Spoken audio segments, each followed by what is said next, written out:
Assalamualaikum warahmatullahi wabarakatuh. Alhamdulillahirabbil alamin wa bihi nasta'in ala umurid dunya waddin. Assalatu wassalamu ala asyrafil anbiya'i wal mursalin wa ala alihi wa ashabihi ajma'in, amma ba'd. Dewan juri yang saya hormati, serta sahabat-sahabatku rahimakumullah. Rasa syukur terhadap kebesaran Tuhan semesta alam, Allah Subhanahu wa Ta'ala, senantiasa kita haturkan melalui lisan maupun perbuatan atas nikmat dan karunia-Nya yang selalu dilimpahkan kepada kita semua. Semoga rahmat Allah senantiasa terlimpahkan kepada Nabi pejuang Islam yang telah membawa manusia seluruh alam dari masa yang silam, masa yang hitam kelam, masa yang penuh dengan murka dan dendam, masa yang penuh dengan sifat bengis dan kejam, menuju masa yang damai, aman dan tentram, yang cahayanya tak kunjung padam, yang merahmat bagi seluruh alam, yakni ad-dinul Islam. Jalan-jalan ke kota Padang, cari buah pepaya, adanya buah persik. Tak kenal maka tak sayang. Perkenalkan, saya Aisyah Tamira dari SMA Muhammadiyah 10 GKB Gresik. Sahabatku rahimakumullah, beruntungnya kita bisa terlahir dan besar di negara Indonesia, negara dengan berbagai kearifan dan keelokannya. Pulaunya berjajar dari selatan sampai utara. Keberagaman suku, adat, budaya bukan lagi hal yang asing bagi kita. Apalagi kekayaan alamnya yang begitu melimpah ruah. Sahabat semua pernah dengar bahwa Indonesia itu dijuluki paru-paru dunia oleh negara lain? Iya, paru-paru dunia. Hutan-hutan yang ada di Indonesia, jika dipelihara dengan baik, diperkirakan bisa menyerap sebagian besar emisi yang ada di dunia. Bahkan salah satu mantan duta besar Indonesia, Peter Gonta, pernah berkata, Indonesia tidak bisa menyelamatkan dunia sendiri, namun dunia tidak akan terselamatkan tanpa adanya Indonesia. Masya Allah, begitu istimewanya negara kita. Sudah sepatutnya kita bangga dan bersyukur karena negara kita ini dikaruniai lingkungan yang hijau, di mana lingkungan adalah salah satu komponen yang penting dalam kehidupan. Dari lingkunganlah semua kebutuhan hidup kita dapat terpenuhi. Lingkungan bukanlah hal yang sederhana. Ialah yang menentukan akan seperti apa kehidupan kita selanjutnya. Jika ia baik, maka kehidupan pun akan sama. Namun jika ia rusak, dapat dipastikan bahwa kehidupan selanjutnya tidak akan sejahtera. Na'udzubillahi min dzalik. Sahabatku rahimakumullah, sebagai seorang muslim sekaligus anak bangsa yang baik, sudah menjadi kewajiban kita untuk selalu menjaga dan melestarikan lingkungan. Namun sayangnya, harapan ini jauh dari kenyataan. Saat ini, kerusakan lingkungan hidup di Indonesia semakin hari semakin parah.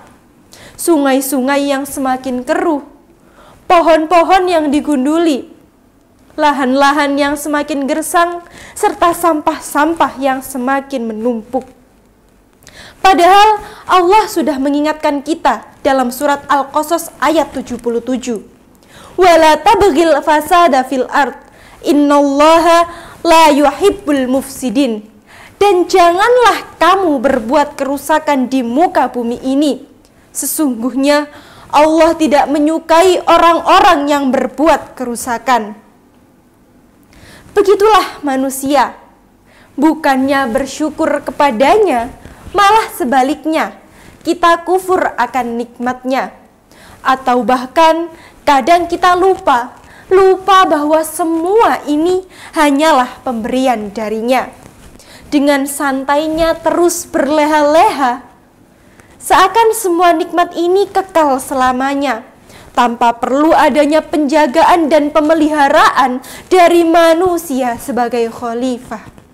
Betul begitu, bukan? Padahal dalam Islam, kita sudah diberi panduan dalam setiap lini kehidupan. Jauh sebelum negeri ini semakin rusak, suri tauladan kita, Nabi Muhammad SAW telah mencontohkan kepada kita bagaimana cara yang baik dalam menjaga dan melestarikan lingkungan. Beliau adalah pribadi yang cinta terhadap lingkungannya. Banyak sekali hadis yang menjelaskan bagaimana perilaku Nabi dalam menjaga lingkungan. Astagfirullahaladzim.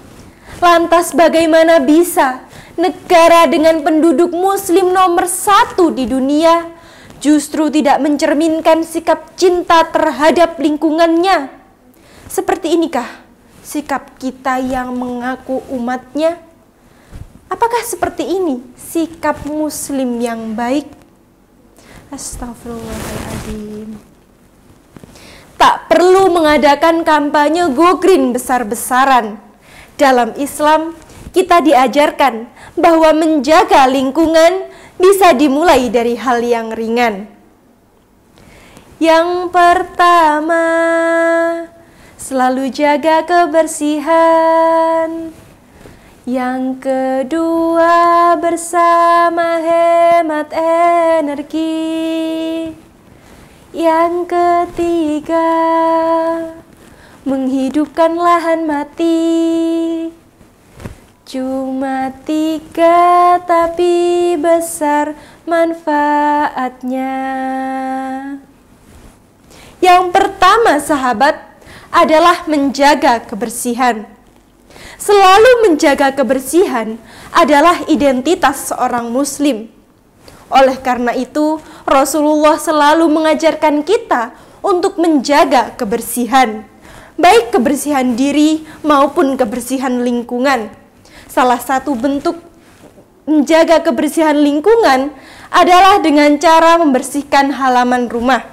Seperti yang disebutkan Nabi dalam salah satu hadisnya, "Tahhiru afniyatakum, fa innal yahuda la tutahhiru afniyataha." Bersihkanlah halaman rumahmu, karena sesungguhnya orang Yahudi tidak membersihkan halaman rumahnya.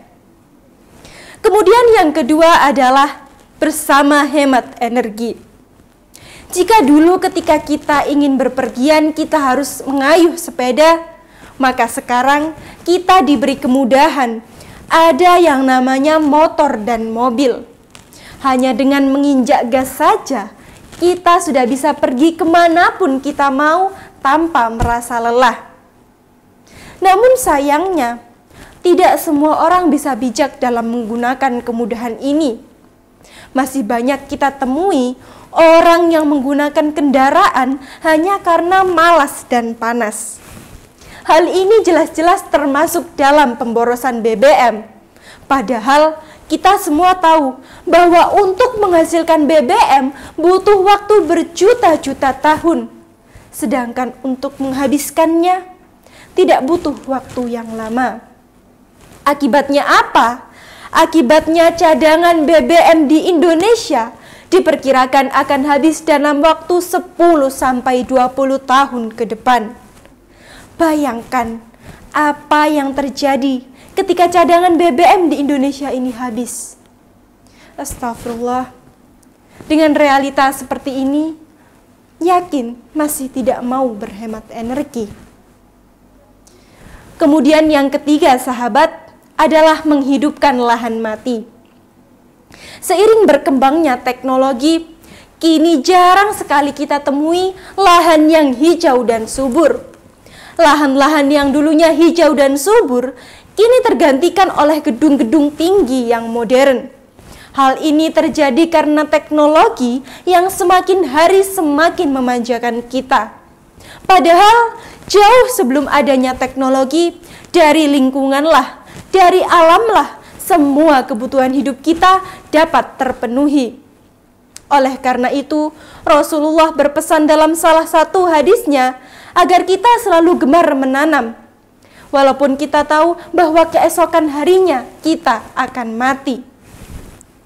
Jadi sahabatku rahimakumullah, setelah semua kekufuran yang kita lakukan, setelah semua teguran yang Allah berikan, masih kurangkah untuk mengetuk hati kita, untuk menyadarkan diri ini, agar mau menjaga dan melestarikan lingkungan. Sebelum pohon terakhir tumbang, sebelum sumber mata air mengering, sebelum semuanya terlambat. Ingat sahabat, menjaga lingkungan sama dengan menjaga harta. Menjaga lingkungan sama dengan menjaga jiwa. Menjaga lingkungan sama dengan menjaga anak cucu kita. Sekian dari ilmu yang bisa saya sampaikan, semoga menjadi ilmu yang nafi'an. Bila ada salah kata mohon dimaafkan. Billahi taufiq wal hidayah waridha wal inayah. Assalamualaikum warahmatullahi wabarakatuh.